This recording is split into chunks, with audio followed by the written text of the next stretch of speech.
Hey, what's up guys? This is Victor Kamanga with Bitmonds, and in this review we'll be checking out the Ticwatch Pro. Without further ado, let's get right into this video review. Let's start off with the design. It has a premium textured bezel around the face of the watch, which is held by a solid plastic and metal enclosure. It comes with a generic rubber strap, which gives it more of a fitness feel to it. It has two buttons on the right side, which can be used to navigate through the UI, and it also features a touchscreen if you prefer to use that instead. Honestly speaking, I'm not a fan of the design. It's a little too bulky for my taste. I prefer something a little bit more minimal and slightly smaller since I have small wrists. Next up is the display, and this is where the Ticwatch Pro shines with its creative design. It has a 1.39-inch AMOLED panel which has a resolution of 400 by 400. This watch supports layered display technology, which has both a high-resolution AMOLED panel, the one that I just talked about, and you also have a power-saving FST and LCD screen, which extends the battery life to up to 30 days. This means if your watch runs out of battery, that LCD still shows your time, heart rate, and step count for the whole entire month. Where on the other hand, other manufacturers use always-on displays, which has a dim or low contrast watch face, which is pretty tough to see under bright sunlight conditions. Overall, this is a great feature, and that's probably why this watch is on the bulkier side of things. I'd say most people will sacrifice a smaller profile for functionality and better battery life. Let's have a look on what's powering the Ticwatch Pro. This watch is powered by a Snapdragon 2100 with a quad-core processor. It has 1 GB of RAM and 4 GB of storage. This is not a lot, but it's enough for a smartwatch. This also has a heart rate sensor, which is pretty accurate. While this particular watch doesn't have 4G or LTE capabilities, it still offers you the ability to receive phone calls directly to the watch. The Ticwatch Pro is powered by a Snapdragon 2100, which is a quad-core processor. It supports 1 GB of RAM and 4 GB of storage. This also has a heart rate sensor that's pretty accurate. While most devices have 4G/LTE capabilities, this doesn't, but you can still receive phone calls directly to the watch.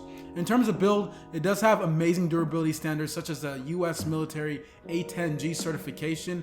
In other words, this just means it's super durable. If you drop this watch, you're not going to have to worry about it breaking or damaging in any way. It's also IP68 water resistant and has Corning Gorilla Glass 3. The built-in speaker on this watch can be used for Google search and works flawlessly. And in terms of connectivity, the watch features Bluetooth 4.2, you have Wi-Fi, NFC, and GPS tracking. The Ticwatch Pro is running Wear OS 2.1.8. This operating system is easy to get around and pretty much straight to the point.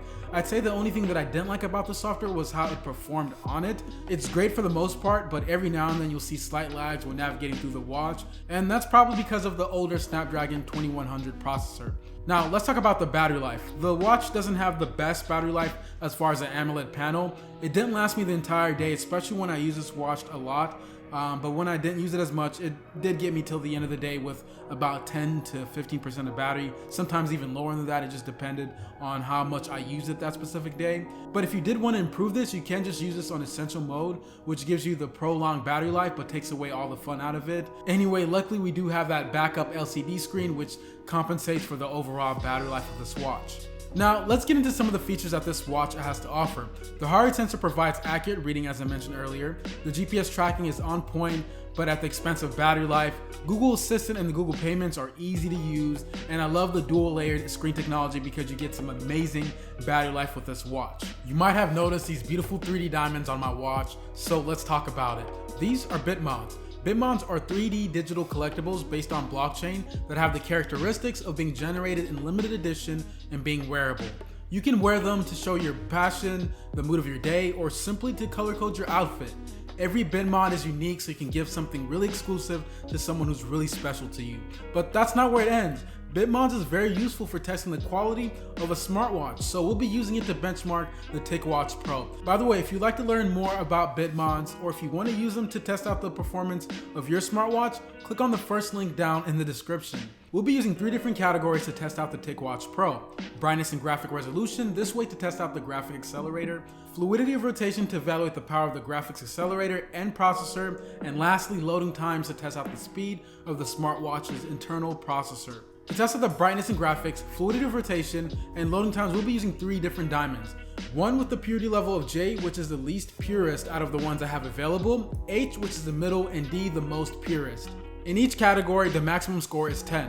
Let's start off with brightness and graphic resolution. So I was surprised on how bright the screen was, considering the watch basically has 2 displays. In most lighting conditions, I had no trouble viewing any of the diamonds, even considering the different purity levels, which is pretty impressive. I'd have to say the resolution could be improved in the watch because the clarity level of the diamonds wasn't as good as some of the other watches we've tested. With all that said, I give the watch an 8 out of 10 in brightness and graphic resolution. Now let's see how the graphic accelerator performs on this watch. I rotated all 3 diamonds multiple times to test this out. Here's what I realized. The fluidity of rotation isn't that good. There's noticeable lag even from the diamonds with the least purity levels. I can clearly tell the watch was struggling more and more as the purity levels got higher. Because of this, I give the watch a 6 out of 10 in this department. Now lastly, let's see how the processor performs when switching between different diamonds. This is where the Ticwatch clearly struggles the most. Diamonds with the highest purity levels loaded up much slower than diamonds with the least purity levels. It took over a minute to load up all 3 diamonds and almost 2 minutes to load up the ones with the highest purity levels. I can tell the Snapdragon 2100 was struggling, so with all that being said, I give it a 5 out of 10 in this department. Let's conclude. We've talked about some of the best features that Ticwatch Pro has to offer, and we even got a chance to benchmark it with Bitmonds. And now it's time for me to give the Ticwatch Pro a final score. This score is based upon the design, technical features, and value for money. I give it an overall score of 18 out of 30. Overall, the Ticwatch Pro offers great value for the money, and I personally loved the second always-on display. It can be an amazing feature, and I would love to actually see this on some other Android Wear watches in the market, because having an always-on display isn't all that cool unless it's going to last you 30 days. And that is it. Thank you for watching our review on the Ticwatch Pro. If you have any feedback or questions, leave it down in the comment section. Links to Bitmonds will be down in the description in case you want to benchmark your smartwatch or if you just want to rock a digital collectible like us. But other than that, this has been Victor Kamanga with Bitmonds. Once again, thank you for watching. We'll look forward to seeing all of you in the next video.